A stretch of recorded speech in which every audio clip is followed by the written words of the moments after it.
अस्सलाम वालेकुम दोस्तों, welcome to gulf life Hindi YouTube channel. 11 जनवरी के लिए सऊदी अरब की फटाफट बड़ी खबरें।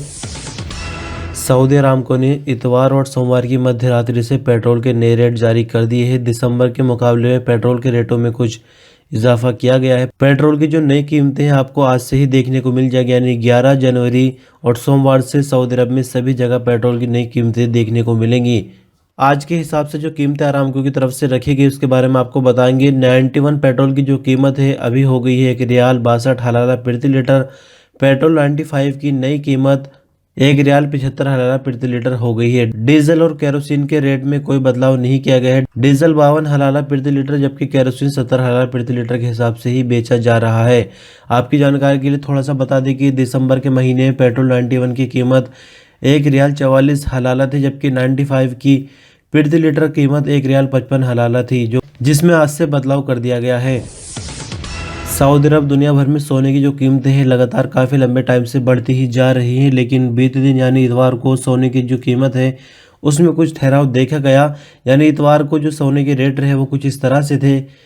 24 कैरेट 1 ग्राम सोने की कीमत 223 रियाल और 30 हलाला रिकॉर्ड की गई, जबकि 22 कैरेट 1 ग्राम सोने की कीमत 204 रियाल और 69 हलाला में बेचा गया। 21 कैरेट 1 ग्राम सोने की कीमत 195 रियाल 39 हलाला रिकॉर्ड की गई, जबकि 18 कैरेट 1 ग्राम सोने की कीमत 167 रियाल और 48 हलाला रिकॉर्ड की गई।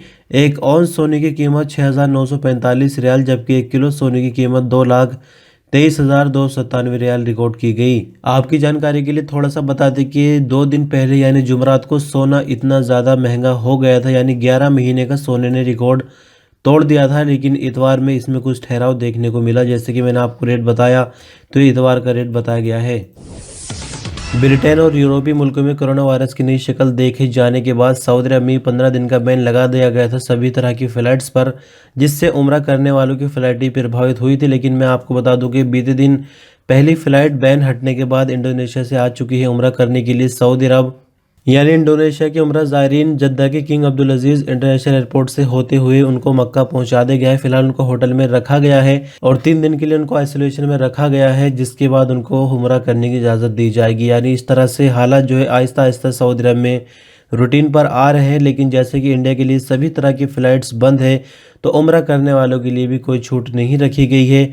लेकिन सऊदी अथॉरिटीज़ के मुताबिक जैसे कि ऐलान किया गया है कि मार्च के आखिर से फ़्लाइट का अनाउंसमेंट कर दिया जाएगा। यानी मानकर चलिए कि अगर कुछ बदलाव नहीं होता है तो 1 अप्रैल से फ़्लाइट का नॉर्मल ऑपरेशन शुरू हो सकता है।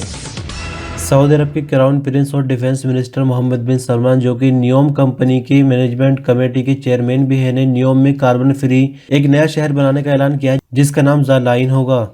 ये नया शहर फ्यूचर में सभी शहरों के लिए एक मिसाल बनेगा। आपको बता दें कि 170 किलोमीटर के एरिया पर ये शहर बनाया जाएगा और 10 लाख की इसकी टोटल आबादी हो सकती है। यानी इतना बड़ा एरिया होगा कि 10 लाख लोग उसमें बसाए जा सकते हैं। और यहाँ पर ख़ास बात यह होगी कि कोई गाड़ी वगैरह यानी धुआं बिल्कुल भी नहीं होगा। इको फ्रेंडली ये शहर बसाया जाएगा। आर्टिफिशियल इंटेलिजेंस पर यह पूरी तरह से आधारित होगा। खबर के मुताबिक ये भी विज़न 2030 का हिस्सा है और यहाँ मैं आपको बता दूँ कि 3,80,000 नौकरियों के मौके मिलेंगे, जबकि ज़ालाइन शहर सऊदी अरब की इकोनॉमी में 180 अरब रियाल का हिस्सेदार बनेगा। यानी मानकर चलिए कि पूरी तरह से इस शहर के अंदर टेक्नोलॉजी का इस्तेमाल किया जाएगा। और ख़बर के मुताबिक ये भी बताया जा रहा है कि ज़ालाइन शहर के एक से दूसरे पॉइंट पर पहुंचने के लिए 20 मिनट से ज़्यादा का टाइम नहीं लगेगा। यानी मानकर चलिए 170 किलोमीटर के एरिया पर यह शहर बसाया जाएगा और सभी तरह की सर्विस यहाँ पर बहुत ही फास्ट रखी जाएगी। 20 मिनट लगेंगे एक से दूसरी जगह जाने के लिए। और आपको आखिर में बता दें कि इस प्रोजेक्ट की शुरुआत 2021 की पहली तिमाही में हो जाएगी। सऊदी सी पोर्ट जनरल अथॉरिटी ने बंदरगाहों पर काम करने वाली कंपनियों की प्रोफेशन के अंदर भी सऊदेशन का प्रोग्राम जारी कर दिया है। सऊदेशन की शुरुआत फिलहाल जद्दा के इस्लामी बंदरगाह से की जा रही है। जद्दा के इस्लामी बंदरगाह की 4 कंपनियों महता बवाबा अल अहमर, मवानी दुबई, अलजामिल लिखदमात अल बहरिया, मंसूर अल मुसाइद, यानी इन 4 कंपनियों में फिलहाल सऊदेशन की जा रही है। ऑपरेशनल सप्लाइजेशन के 23 सेक्टरों की सभी नौकरियां सऊदी के लिए रिजर्व होंगी। यानी मानकर चलिए कि इस सेक्टर में भी शुरुआत की जा रही है। साल 2021 के दौरान 300 सऊदियों को नौकरी पर रखा जाएगा सी पोर्ट में और अजनबियों को इस जगह से हटाया जाएगा। और जैसे कि आप लगातार लंबे वक्त से देखते आ रहे हैं सभी सेक्टर में ऐसा होता है, पहले थोड़े से लोगों को रखा जाता है, परसेंट बनाई जाती है और जैसे जैसे काम सीखते जाते हैं फिर उसकी परसेंट को बढ़ाया जाता है। और कहीं कहीं आपको देखने को ये मिल रहा है अक्सर कि 100% सऊदेशन हो गई है। यानी मानकर चलिए कि Saudi ministry of human resources के पास जो आंकड़ा है उसके मुताबिक 45,000 सऊदियों को तैनात किया जा सकता है ट्रांसपोर्ट और लॉजिस्टिक के काम में। यानी 45,000 अजनबियों की जॉब जाएगी इन फ्यूचर, लेकिन सिर्फ 2021 के अंदर ही अंदर 300 लोगों को रखा जाएगा पोर्ट्स वगैरह पर।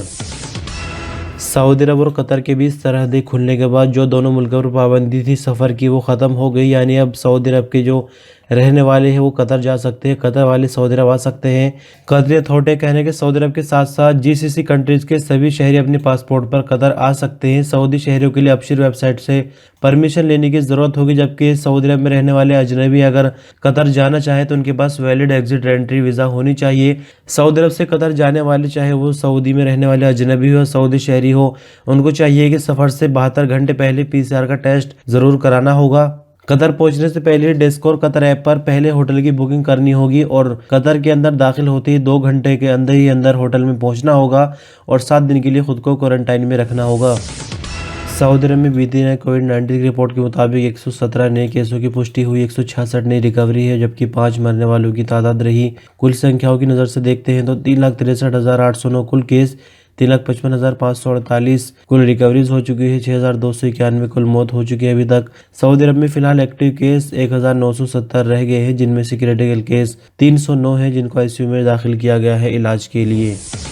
सऊदी अरब ने साल 2021 के जनवरी के पहले हफ्ते में ही यमन के अंदर 1567 बारूदी सुरंगें साफ कर दी है। सऊदी प्रेस एजेंसी के मुताबिक किंग सलमान इंसानी मदद सेंटर ने यमन में मसाम प्रोजेक्ट शुरू किया हुआ है, जो कि खासकर बारूदी सुरंगें साफ करने के लिए है। आपको बता दें कि हूसियों की तरफ से बारूदी सुरंगें बिछाई जाती है जमीन में, साथ ही कई बार समुद्र में बारूदी सुरंगें पाई गई है। इससे होता यह है कि कोई टैंकर वगैरह या कोई गाड़ी अगर इसके ऊपर गुजरती है तो बम ब्लास्ट हो जाता है। और कई बारूदी सुरंगें ऐसी भी बिछाई जाती है जो कि इंसानी वजन से एक्टिवेट हो जाती है और धमाका हो जाता है। सऊदी अरब के अल शकरा कमिश्नरी के अल मतार मोहल्ले में कई दिनों से लापता इंडियन फैमिली ड्राइवर अपने कमरे में मुर्दा पाया गया है। दरअसल आपको पूरी खबर को आसान शब्दों में समझा देते हैं कि बात की शुरुआत कहां से होती है। ये बंदा जो ड्राइवर था ये लगातार नमाज पढ़ता था, यानी पाबंदी के साथ नमाज पढ़ता था मस्जिद में करीब की। लेकिन मस्जिद में जब लोगों ने देखा कि 3 दिन से बंदा नमाज पढ़ने नहीं आ रहा है तो उनको थोड़ा सा शक हुआ और जब इसकी फैमिली से कांटेक्ट किया जहां पर ये नौकरी करता था तो उनको भी इस बारे में कोई खबर नहीं थी कि ये बंदा आखिर 3 दिन से कहाँ गायब है। सभी लोगों ने मिलकर पुलिस में कंप्लेन दर्ज कराई। पुलिस ने जब छानबीन शुरू की तो इसके कमरे के पास पुलिस आई और जब कमरे के पास सूंघकर देखा तो उसमें हल्की सी स्मेल आ रही थी, तो पुलिस को फौरन शक हो गया और पुलिस ने किसी तरह से दरवाजा खोला तो अंदर देखा कि वो मुर्दा पड़ा हुआ है। यानी फांसी वासी कुछ नहीं लगाई, नॉर्मल तरीके से उसकी मौत हुई है। पास ही पुलिस ने देखा कि उसने अंगीठी जलाई हुई थी जो कि राख में बदल चुकी है, कोयले उसने जलाकर रखे थे। तो अंदाजा ये लगाया जा रहा है कि उसने सर्दी से बचने के लिए आग कमरे में अंदर रखी, लेकिन ऑक्सीजन पूरी खत्म होने की वजह से उसका दम घुट गया है और मौत हो गई है। शकरा कमिश्नरी के सिविल डिफेंस ने सभी लोगों को खबरदार किया है कि कोई भी इस तरह से अपने साथ ना करे, यानी बंद कमरे में लकड़ी या कोयले की गर्माहट इस्तेमाल ना करे, इससे नुकसान हो सकता है। सऊदी अरब की राजधानी रियाद में पुलिस ने मोबाइल सिम का कारोबार करने वाले 8 अजनबियों को गिरफ्तार किया है। इनमें एक बांग्लादेशी है और 7 इंडियन है। सऊदी मिनिस्ट्री ऑफ इंटीरियर ने स्नैपचैट के अपने सरकारी अकाउंट पर बयान में कहा कि मुलजिम गैर कानूनी तौर पर मोबाइल सिम का कारोबार कर रहे थे। सऊदी शहरी और यहाँ पर रहने वाले अजनबियों के नाम पर फर्जी तरीके से सिम कार्ड जारी किया करते थे। मिनिस्ट्री ऑफ इंटीरियर ने अपने बयान में आगे कहा कि इन गैर मुल्कियों के कब्जे से 3,224 mobile SIM, 6 fingerprint reader, 3 laptop, 16 mobile sets और 8 मोबाइल चार्जर, 4,060 रियाल बरामद हुए हैं। बयान में कहा गया है कि मुलजिम को हिरासत में लेकर उनके खिलाफ कानूनी कार्रवाई शुरू कर दी गई है। जल्दी पब्लिक प्रोसिक्यूशन के हवाले भी किया जाएगा। और खबरों के अंत में एक बार फिर से सऊदी मिनिस्टर ऑफ हेल्थ के प्रवक्ता डॉक्टर अल अबदाली ने कहा कि कोरोना की जो वैक्सीन सऊदी अरब में लगाई जा रही है उसका कोई भी नेगेटिव असर अभी तक देखने को नहीं मिला है। यानी एक भी मरीज ऐसा नहीं मिला जिसने उसकी किसी भी तरह से कोई शिकायत की हो, किसी को एलर्जी वगैरह रही हो। तो इसलिए बाकी लोग भी खुद को वैक्सीन के लिए रजिस्टर्ड कराएं और उनके रजिस्ट्रेशन के मुताबिक यानी टाइम आने पर वैक्सीन लगाई जाएगी। ये वैक्सीन बिल्कुल सेफ है, इससे किसी भी तरह का कोई नुकसान नहीं होने वाला है। तो दोस्तों इस तरह से खबरों का सिलसिला यहीं तक। शुक्रिया, अल्लाह हाफिज।